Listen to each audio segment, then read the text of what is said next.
Hey everybody, it's Justin Adkins here for the Missing Stamps YouTube channel, and I've got some magical postage inspiration heading your way today.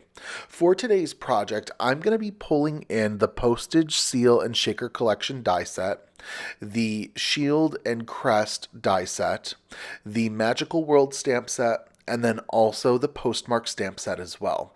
All of these products are going to be put together to make something truly magical. We're going to start with a background that I'm using to blend with Catherine Pooler inks. We're going to start with a tan cardstock from my stash, and I'm going to blend it with Sand Castle ink by Catherine Pooler.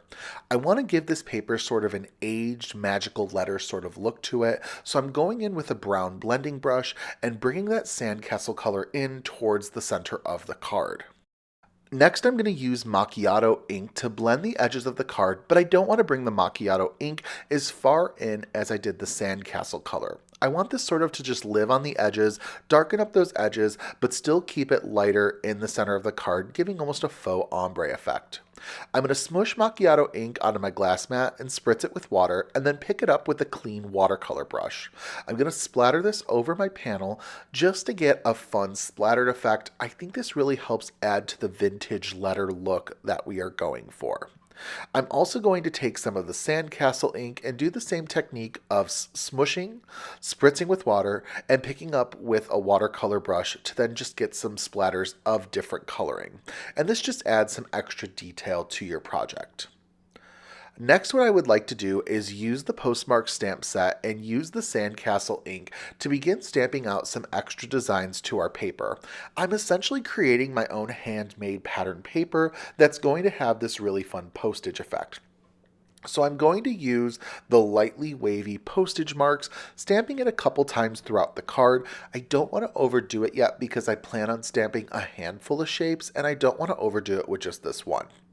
Next, I'm going to stamp the Happy Seal postage seal, and I'm also going to stamp this about 4 times onto our panel just to begin adding to that pattern, adding to some fun background detail that is going to be in between the elements that we are going to adhere to our card. I'm going to use the large feathers that are included as part of the Postmarks stamp set, and I'm going to stamp these feathers in the middle of each of the Happy Mail seals. We're also going to come back to this image, and I'm going to use it to fill in some gaps later on in the stamping of this background.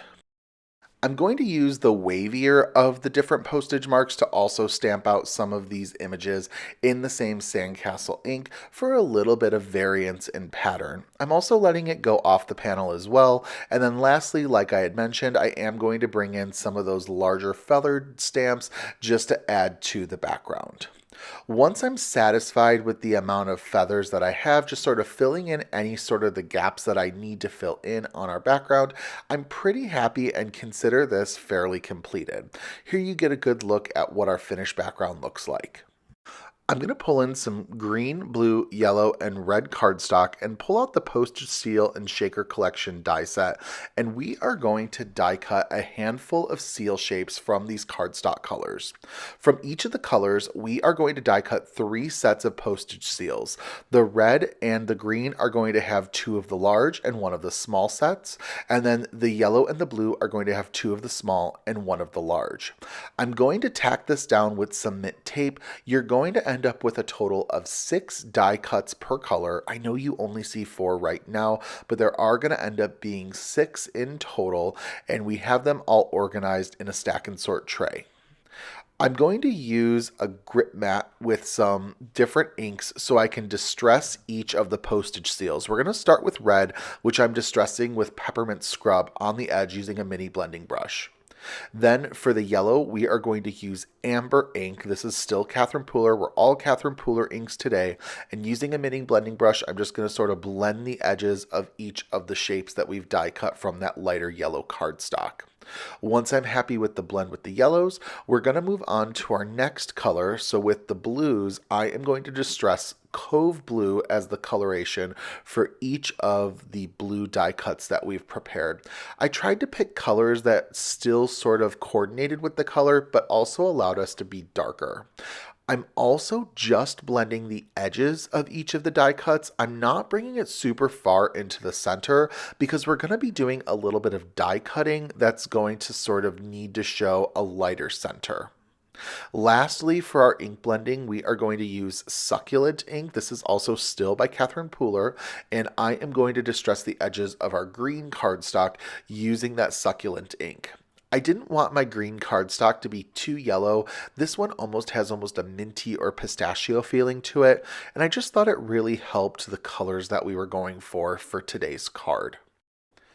Now let's pull in the Crest and Shield die set, and we are going to use both the larger and smaller house animal images to begin to die cut from the center of each circle die. So the small circles are going to have the small coordinating mascot, and the large circles are going to have the larger coordinating mascot. The blue will have the eagle, the red will have the lion, the green will have the snake, and the yellow will have the badger. And this is going to allow us, when we get into some of the assembly of these seals, to allow us to create an indentation for each of these animals to give these seals a really nice realistic look. So I am going to flip over the animal die cut circles, put some liquid adhesive on the back, and then I am going to adhere it to the coordinating size of the wax seal. Now remember, we all are working with large and small seals, so just make sure that you are using the coordinating wax blob in addition to the circle. I am also going to show you each of the colors, all of the different sizes, just to sort of give you a feel as to what the different shapes should look like. So this is the smaller wax seal, and I'm using the eagle image on it. And then we're going to also show you the yellow one that has the badger on it. As you can see, because the center of the wax blob is lighter, it allows the animal negative peeking through to be lighter than the top die cut that we've ink blended. This creates a really nice indentation look, and it also helps bring some highlighted attention to the shape of the animal as well, so you don't fully lose it. When you work with a wax seal, it's all the same color typically, unless you're using a multicolor wax. So I still wanted to play around with that and just sort of add some different shading to make these seals really pop. So now that we have 12 seals completed, I also thought it would be nice to add a little bit of white gel pen accents to them. And you can use my favorite gel pen. I didn't have it available when I started this. My favorite is a white Jelly Roll number 10 size gel pen. It works wonderful. And I'm just adding a little bit of detail around the center circle of the seal. And I've chosen like 2 or 3 of the arcs to sort of highlight as well. With the seals done, let's stamp out our sentiment from the Magical World stamp set, and we're going to use the sentiment, "Have a magical day." So I've placed our background into my mini Misty, and I'm going to place the sentiment in the lower right quadrant of the panel. I'm going to pick it up with my Misty door, make sure that it's nice and level, and then I'm going to pull in some Cargo Catherine Pooler ink to stamp out our sentiment. I really like Cargo ink. I didn't think it'd be a color I would love at first because it's a brown that's got a little bit of green to it, but that little addition of green really makes it pop when I use it with other browns. So I've got my sentiment all ready to go, and then we can begin adding our seals to our background. I'm going to just use liquid adhesive on the back of the seals and sort of arrange them in a way that prevents any sort of repetition of the seals. My rule of thumb is that you want to make sure that none of the 2 seals of the same color and seals of the same size are close to one another. Color is going to be the most important part here because we're only working with 2 sizes. It's kind of hard to do it that way. But as you can see, I'm trying to mindfully arrange these that I don't have like 2 of the blue ones consecutively next to each other, 2 of the yellow ones, any of the 2 color pairs. I want to try to do my best to avoid them. I'm also trying my best to not have the large seals be consecutively next to each other either, just because they take up so much real estate on our card. But then again, You can't perfectly make sure everything lines up that way, so just do your best. See, I'm already contradicting myself a little bit by having like 3 larger ones in a row, but I do overlap them off the side of the card so that I can trim them off, and this is going to make them a little bit smaller and still give the effect that these wax seals are going off of the panel. That's a tip that I like to pass along, is to go ahead, allow your elements to be continued off the paper, and then just go ahead and trim them off with a good pair of non-stick scissors.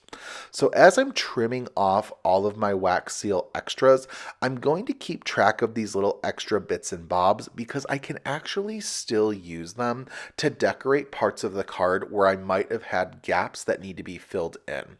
So I'm mindfully cutting each of them. I'm trying to sort of creatively cut so that I don't come across any sort of snags or disruptions in my coloring. And once I have that ready, I'm going to use some of my extra bits that I cut off to add to the different portions of my card that I think have those gaps that I could put a little bit of extra color into. There's not too much of them, luckily, but I am able to sort of really nicely fill in those spaces, utilize the bits that we took so much time to prepare, and then nicely trim them off. I also end up having a couple extra seals that I didn't use for this card, and that is totally a-okay. I'm going to save them for a future project, and I'm sure you'll see them sometime in the future. So I also decided, because this is an A2 size panel, I wanted to trim the edges, and I'm trimming this down about 1/8 of an inch on each side. So we're taking an A2 panel and carefully trimming it down to be about 4 1/8 inches by 5 3/8 inches. This is going to help give me really nice straight edges with my panel, and then also when I adhere it to an A2 size card base, whatever color of the card, in my instance it's going to be white, is going to give a nice frame around this panel. I think it adds a really nice finished edge. It makes your lines look super clean, and then it's just a really nice added effect for your project. So I'm going to line everything up so that I get an even white border around my panel, and my card is fully completed. I hope this faux wax seal card gives you a lot of magical inspiration for how to use different products you own from the Missing Stamps magical collection, or maybe inspire you to add a couple additional to your own stash. Thank you so much for stopping by the Missing Stamps YouTube channel today. Don't forget to like and subscribe if you haven't already. In addition, I would love if you took a moment to follow me on all socials at Just a Note by Justin for future crafty inspiration. Thank you so very much for stopping by, and have a magical day, everybody. Goodbye.